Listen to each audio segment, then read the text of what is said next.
श्री गणेशाय नमो नमः। सरस्वती नमस्तुभ्यं वरदे कामरूपिणी विद्यारंभम करिष्यामि सिद्धिर्भवत मे सदा। शिव शक्ति को कोटि कोटि प्रणाम। मेरे श्रोतागण, आज मैं आपको लाभ के बारे में जानकारी दे रही हूँ कि लाभेश जो होता है, लाभ भाव का स्वामी, हम 11वें भाव को लाभ भाव का स्वामी बोलते हैं। तो हमने कर्क लग्न से आपको समझाया है और मैंने इसलिए आपको ग्रह लिख देती हूँ कि आपका आयेश कौन सा ग्रह है। और कर्क राशि में आयेश होता है, शुक्र होता है। तो अपने घर में बैठा है या कहाँ बैठा है, किससे संबंध बना रहा है, इससे आपके आय का निर्धारण होता है कि आपका आय किस प्रकार से होगा। आप धन ज़्यादा कमाएंगे, कहाँ खर्च करेंगे, कैसे आपके धन का आगमन होगा, इस बारे में मैं आपको जानकारी दे रही हूँ। इस भाव में कितने ग्रह बैठे हैं, इस कितने ग्रह बैठे हैं, इस भाव का कौन सा स्वामी है, वो कहाँ बैठा है, तो इस सब से निर्णय लिया जाता है कि आपका आय किस प्रकार का होगा। तो देखिए, यहाँ पे जितने ग्रह बैठे होंगे वो इस भाव में मजबूत हो जाते हैं। इस भाव में सूर्य, मंगल, बुध, पापी ग्रह भी यहाँ बैठे होंगे, वो भी अपना लाभ कराएंगे, वो अच्छा परिणाम देते हैं। तो इस भाव में ग्रह बैठने से ग्रह अपना अच्छा परिणाम देते हैं। तो प्रत्येक भाव में, यहाँ प्रत्येक भाव बैठे तो उसका क्या फल मिलता है, इसका स्वामी किसके साथ संबंध बनाए तो आप धनी होंगे, आप लाभ के अवसर आपको ज़्यादा मिलेंगे। तो ये सब बारे में जानकारी आज मैं आपको दूंगी। गुरु जो है वो गुरु आपको ये पराक्रम भाव में इसकी दृष्टि पड़ेगी। अगर गुरु यहाँ बैठा है तो यहाँ गुरु बैठा हो तो ये पराक्रम भाव को देखेगा पंचम दृष्टि से, तो वो लाभ कराएगा, आपके भाई बहनों से संबंध बना, आप बहनों से अच्छा होगा, आप पराक्रम की वजह से अपना धन अर्जित करेंगे। यहाँ गुरु बैठा हो तो वो आपके पंचम भाव से देखेगा। और लाभ भाव में कोई भी ग्रह हो, शुभ ग्रह हो, तो वो आपके पंचम भाव को 7वीं दृष्टि से देखेंगे। और पंचम भाव में कोई ग्रह बैठे हो तो लाभ भाव के वो 7वीं दृष्टि से देखेंगे। तो शुभ ग्रह की दृष्टि 7वीं, जितने भी ग्रह यहाँ पे बैठे होंगे वो पंचम भाव को दृष्टि देंगे। और पंचम भाव आपको पता है कि शुभ ग्रहों की दृष्टि आपको ये संतान, विद्या, बुद्धि, प्रेम, ये हमारी शिक्षा, उच्च शिक्षा का भाव है। इससे हमारी शिक्षाओं का देखा जाता है कि हम हमारे जीवन में ज्ञान के माध्यम क्या क्या होंगे, मैं कैसे, मेरा जीवन में अवरोध तो नहीं होगा हमारे जीवन में। तो लाभ भाव की स्थिति देख करके हम पंचम भाव की स्थिति को बता सकते हैं, क्योंकि यहाँ 7वीं दृष्टि पड़ेगी। आपके शुभ ग्रह यहाँ देख रहे हो तो आपको आसानी से विद्या प्राप्त होगा। आपका गुरु बैठा हो, यहाँ शुक्र बैठा हो, शुभ ग्रह बैठे हो तो आपको विद्या प्राप्ति करने में कठिनाई नहीं होगी। तो लाभ भाव का स्वामी आपका लग्न में बैठा हो तो आप स्वयं अर्जित धन से अपने जीवन को आप स्वतः से आप कमाएंगे, स्वयं से आप अपना लाभ प्राप्त करेंगे। आपका पराक्रम, आपका स्वाभिमान, आपके अपने पराक्रम से आप धन को अर्जित करेंगे। आपके जितना आप मेहनत करेंगे उतना आपको धन की प्राप्ति होगी। और ये दूसरे भाव का स्वामी, लाभ भाव का स्वामी यदि दूसरे भाव में बैठ जाए, जैसे यहाँ शुक्र है तो यहाँ शुक्र बैठ जाए, और इसका भाव का स्वामी, दूसरे भाव का स्वामी लाभ भाव में बैठ जाए, तो ये अति उत्तम संयोग होता है। आपको अपने पैतृक धन मिल सकता है, पितरों से, आपके माता पिता से संबंधित धन आपको मिल सकते हैं। धन के मामले में आप बहुत मजबूत स्थिति आपकी होगी, आप बहुत धनवान होंगे।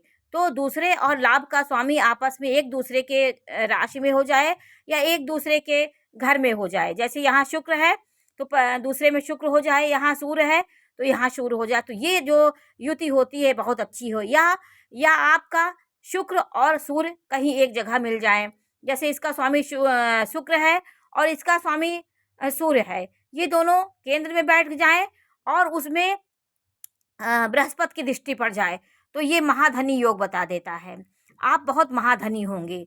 तो इसी तरह आपका आय कितना होगा, आप आय के मामले में कितना होंगे, ये सब बारे में आपके एकादश भाव बताता है। तो एकादश भाव में शुभ ग्रहों की दृष्टि, जितने शुभ ग्रहों की दृष्टि होगी व्यक्ति उतना ही हर तरह से लाभ उसके प्राप्त होगा। तो जीवन में कभी भी आप लाभ को देखने के लिए लाभ भाव के स्वामियों को देखिए कि इस भाव में कौन से स्वामी हैं। तो आपका यहाँ पे आपका सूर्य भी हो सकता है लाभेश, आपका यहाँ चंद्रमा भी हो सकता है।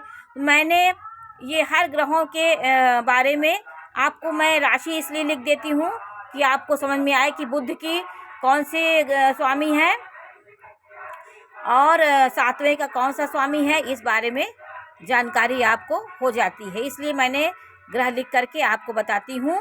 और 11वें का स्वामी यदि नवम भाव में बैठा है तो आप अपने भाग्य के इतने मालिक होंगे कि आपको लाभ आपके भाग्य से जहाँ आप पहुँच जाएंगे आपको लाभ मिलता रहेगा। इस सब बारे में आपको जानकारी होनी जरूरी होती कि मेरा लाभ का स्वामी कहाँ बैठा है। और धनेश और एकादशेश, धनेश और ये इसका भामी शुक्र यहीं पे बैठा है, तो ये आपको हर जगह आपको लाभ की प्राप्ति होगी। तो ये भाव आपके इतना मजबूत होता है, आपका लाभ किस प्रकार से होगा इस बारे में जानकारी होती है। यहाँ पे यदि सूर्य हो, जैसे यहाँ पे शुक्र है और यहाँ पे आपके लाभ का स्वामी सूर्य होता, आप राजकीय शासन सत्ता, राज से संबंधित आपका आय होगा। आप किस प्रकार का आपका आय होगा? आप राज्य से संबंधित होगा, सरकार से संबंधित आपके जो भी कार्य होंगे वो होंगी, उसके अनुसार आपके आय में वृद्धि होगी।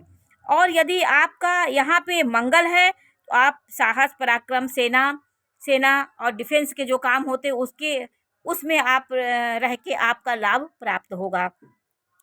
और ये भाव में यदि आपका यहाँ पे शुक्र है, यहाँ पे शुक्र है और यहाँ पे शुक्र की राशियाँ हैं 2, 7 राशियाँ हैं, तो आपको अपने ससुराल से धन प्राप्त हो सकता है। पत्नी के आने के बाद आपकी उन्नति होगी।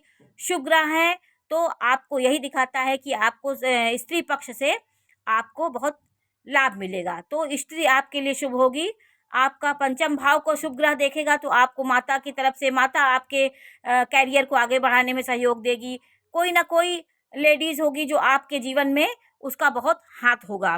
तो इस प्रकार से गुरु, अगर गुरु होगा तो आप शिक्षा के कार्य में आगे काम करेंगे। गुरु यहाँ पे होता है, यहाँ नौ राशि होती, मीन राशि होती, आप शिक्षा, अध्यापक और आप अपने ज्ञान बांटने के काम से आपका लाभ प्राप्त होगा। तो ये और 10 और 11 है, यहाँ पे 10 और 11 है तो आप छल प्रपंच, आप दुनिया भर का बात बना के भी आप पैसा कमा सकते हैं। तो शनि जो है वो अनैतिक कार्य भी करा सकता है आपसे, आप गलत पैसा भी कमाने के दिमाग आपका हो जाएगा, आप नंबर 2 का भी पैसा कमाएंगे यदि यहाँ पे शनि हो। शनि की राशि 10 और 11 होती है, तो आप गलत तरीके से भी नंबर 2 का भी पैसा कमा सकते हैं। तो आपके आय का स्रोत क्या होगा इसके बारे में भी आपको जानकारी होनी चाहिए। और 6 और 3 यहाँ पे बुध की राशि होती तो आप शिक्षा संस्था, ज्योतिष, ज्ञान, बैंकिंग लाइन, आपकी बोलने की कला जहाँ पे होगी, वक्ता है, कवि, नेता, ये सब वाणी से संबंधित जो काम होंगे आप उसमें अपना धन अर्जित करेंगे।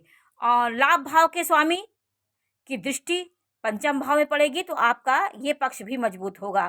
तो आपकी विद्या बुद्धि, मजबूत ग्रह आपको जिस भाव में आपको दृष्टि डालेंगे तो वो ग्रह मजबूत हो जाता है।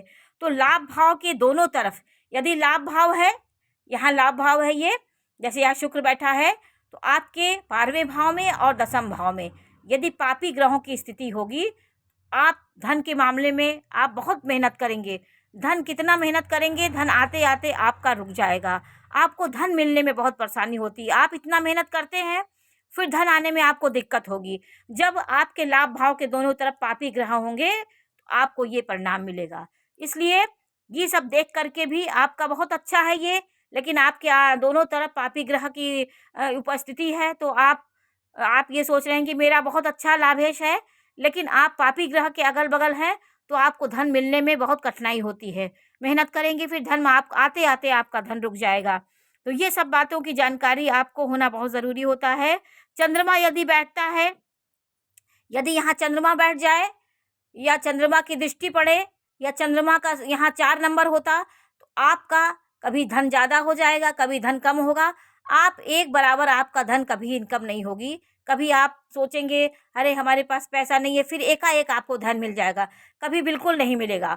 तो यहाँ चंद्रमा जो है, चंद्रमा का जो स्वभाव होता है वो घटता बढ़ता रहता है। वैसे आपका यहाँ आय भी घटती बढ़ती रहेगी। तो यहाँ चंद्रमा होने से इस प्रकार का फल मिलता है। और यदि आपके स्वामी के जो ग्रह, उनको अच्छी ग्रहों की दृष्टि है, तो वो और थोड़ा-सा आपको उनको ग्रहों की दृष्टि होगी। जब आपके वो दशांतर दशा आएगी, तो आपको एकाएक लाभ की प्राप्ति हो जाएगी। तो ये भाव में बैठे जो भी ग्रह होते हैं, वो जहाँ पे बैठते हैं वो दृष्टि देते हैं। तो कौन-कौन ग्रह क्या बैठे, ये बारे में मैंने आपको जानकारी दी कि यहाँ पे शनि का जो भी राशि होगी, आप अनैतिक तरह से भी धन कमाएँगी। यहाँ गुरु होगा, शुभ ग्रह होंगे तो आप शुभ तरीके से धन अर्जित करेंगे। तो ये सब इस सब से पता चलता है कि आपका लाभ किस प्रकार का होगा। आज मैंने आपको लाभ भाव के बारे में जानकारी दी, तो इसको आप समझिए किस भाव में आपका लाभेश बैठा हुआ है। तो ये सब बारे में मैं आज आपको जानकारी दी। नमस्कार।